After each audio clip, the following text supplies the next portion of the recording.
कक्षा 12 की ऑनलाइन कक्षा में आज हम अध्ययन करेंगे स्पीच का, यानी आज का अपना जो स्टडी पॉइंट है वो है स्पीच।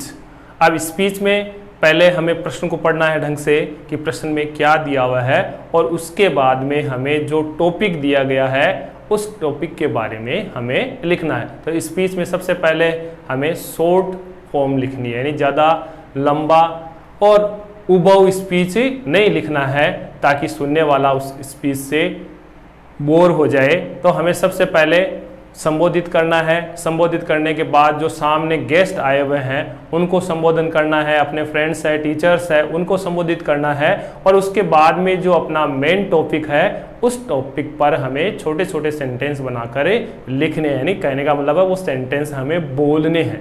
लेकिन हम अपने जो 12वीं कक्षा में सब्जेक्ट में दिया हुआ है, ये जो स्पीच है वो 7 नंबर की आती है, तो इसमें हमें संक्षिप्त लिखना है, लेकिन लिखने जितने भी सेंटेंस है वो सारे एकदम अच्छे से और छोटे छोटे और सारगर्भित होने चाहिए। ये नहीं कि हमने ऐसे ही नाइदर नॉर आइदर और ऐसे यूज करके उनको छोटा बड़ा करके सेंटेंस बना दिया तब अपने नंबर कटे जाते हैं। यानी पॉइंट टू पॉइंट बात आनी चाहिए। तो मान लो आज हमें स्पीच का टॉपिक मिला हुआ है इम्पोर्टेंस ऑफ ट्रीज, तो हमें पेड़ों के महत्व के बारे में बताना है और पेड़ हमारे लिए क्या उपयोग में आते हैं उनके बारे में बताना है। तो आज हम चलते हैं इम्पोर्टेंस ऑफ ट्रीज। स्पीच लेते हैं, इम्पोर्टेंस ऑफ ट्रीज, पेड़ों का महत्व है। अब सबसे पहले हमें संबोधित करना है जहां हम स्पीच बोलेंगे उन सभी लोगों को। तो सबसे पहले हम लिखेंगे good morning, good morning everybody, everybody. संबोधन निशान लगाना है, एक्सक्लेमेटरी साइन लगाना है, गुड मॉर्निंग एवरीबॉडी। फिर एक पंक्ति छोड़कर हमें लिखना है संबोधन respectable, respectable chief guest,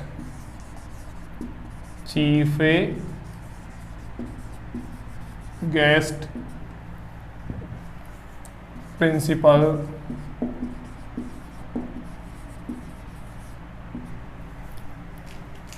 teachers,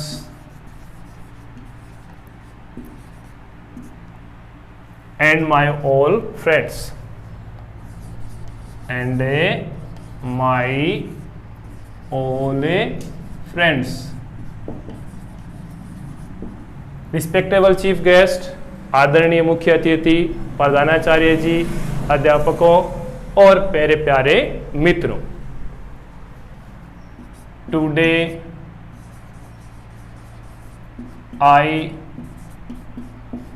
express my views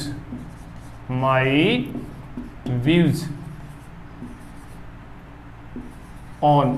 इतना तो हम कोई सी भी स्पीच चाहे परीक्षा में आए, जो एग्जाम में आए, उसमें इतना हमें लिखना है। अब यहाँ टॉपिक चेंज हो जाएगा और ऊपर वाला जो फॉर्मेट है ये अपना जो 7 नंबर की स्पीच आएगी तो उसमें से 2 नंबर आपको अगला देगा यदि हम इतना फॉर्मेट याद कर लेते हैं तो व्यूज ऑन। अब टॉपिक लिख देते हैं जो हमें क्वेश्चन में दिया गया है, इम्पोर्टेंस ऑफ ट्रीज, पेड़ों का महत्व। इतना लिखने के बाद इसके आगे से हमें शुरू करना है कि trees are very useful for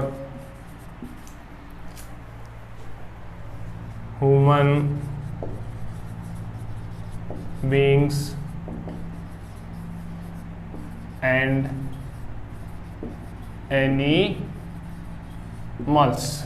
कि पेड़ है वो मनुष्यों और जानवरों के लिए बहुत उपयोगी है। Animals animals. They are called green gold, कि इन्हें हरा सोना भी कहा जाता है। They give us, वे हमें प्रदान करते हैं या देते हैं। They give us fruits, flowers.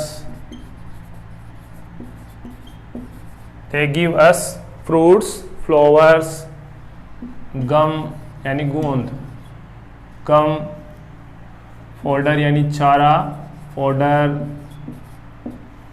Flower, gum, folder, fibres यानी रेसे, कलर्स यानी नेचुरल कलर है, वो पेड़ों से ही प्राप्त होता है, कलर्स, वुड्स, फायरवुड्स आग जलाऊ लकड़ी, fire woods, and many other things, और बहुत सारी अन्य चीजें, एंड मैनी अदर थिंग्स। फिर वो हमें सबसे महत्वपूर्ण देते हैं चीज, वो है ऑक्सीजन। दे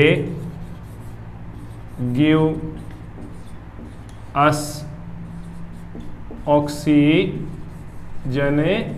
गैस, वे हमें ऑक्सीजन गैस प्रदान करते हैं।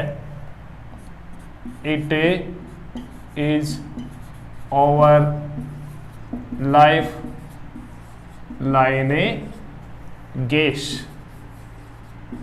ये हमारी जीवनदायिनी गैस है।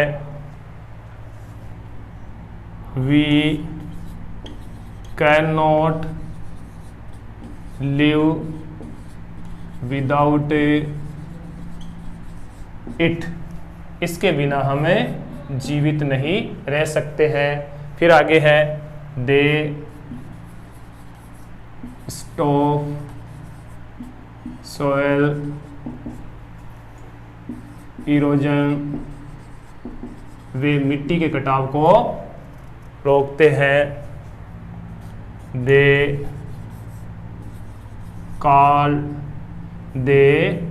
आर कॉल्ड रेन, वे वर्षा लाने में सहायक होते हैं। They give us shadow, they make our land fertile, they make our land fertile, वे हमारी ज़मीन को उपजाऊ बनाते हैं। दे स्टॉप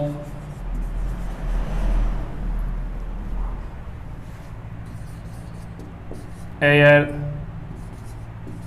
पॉल्यूशन, वे वायु प्रदूषण को रोकते हैं। They are very necessary, they are very necessary for animals, कि ये जानवरों के लिए अति आवश्यक होते हैं। Many animals depend on them, many animals से डिपेंड ऑन देम, बहुत सारे जानवर हैं वो उन पर आधारित रहते हैं। many industries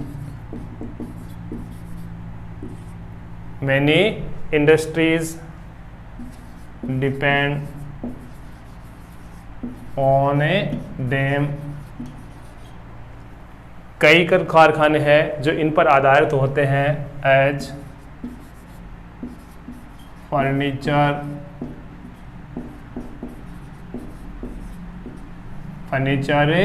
industries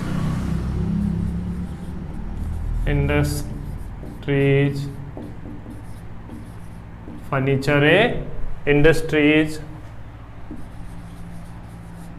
match boxes industries,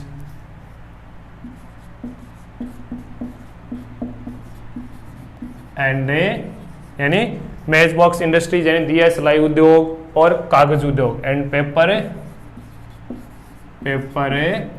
industries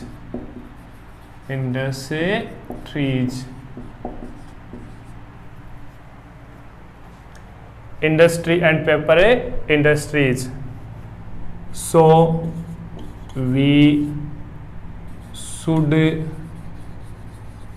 not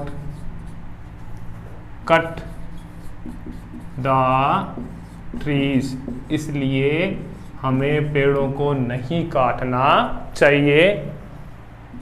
We should plant more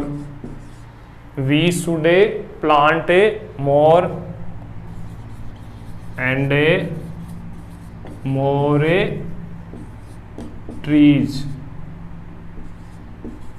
और हमें अधिक से अधिक पेड़ लगाने चाहिए। और अंत में हम नीचे लिख देंगे थैंक यू, आपका बहुत बहुत धन्यवाद। क्या लिखेंगे?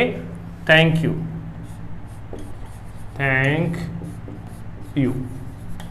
और इस प्रकार है वो अपनी स्पीच ऊपर से लेकर नीचे तक कंप्लीट हो जाएगी। लेकिन जितने भी सेंटेंस है वो शॉर्ट होने चाहिए और उनका सारगर्भित होने चाहिए, यानी उनका आशय निकलना चाहिए। इस प्रकार कल मिलेंगे एक नई स्पीच के साथ।